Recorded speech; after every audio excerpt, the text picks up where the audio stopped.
समाअत के दौरान आफिया सिद्दीकी का रवैया भी मुश्किल पैदा करने वाला था। वो अपनी बारी पर बात नहीं करती थी, गुस्से में आ जाती थी, दौरान समाअत जज को भी टोक देती थी। इसका मतलब यह है कि आफिया ने अपना केस लड़ा ही नहीं। दूसरी बात यह भी है कि अमरीकी अदालत में किसी मुल्जिम को मुजरिम करार देने का फैसला चंद अफराद पर मुश्तमिल ज्यूरी के हाथ में होता है।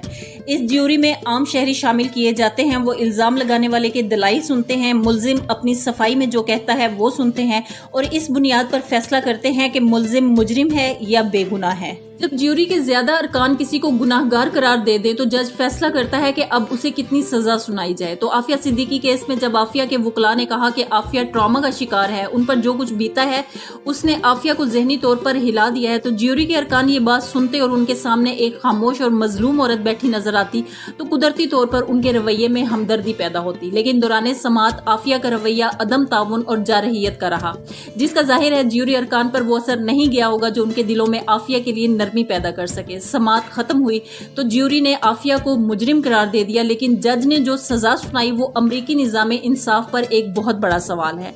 अमरीकी अहलकारों पर फायरिंग करने के जुर्म में, जिसमें कोई अहलकार जख्मी भी नहीं हुआ, उस जुर्म में आफिया सिद्दीकी को 86 साल कैद सुनाई गई।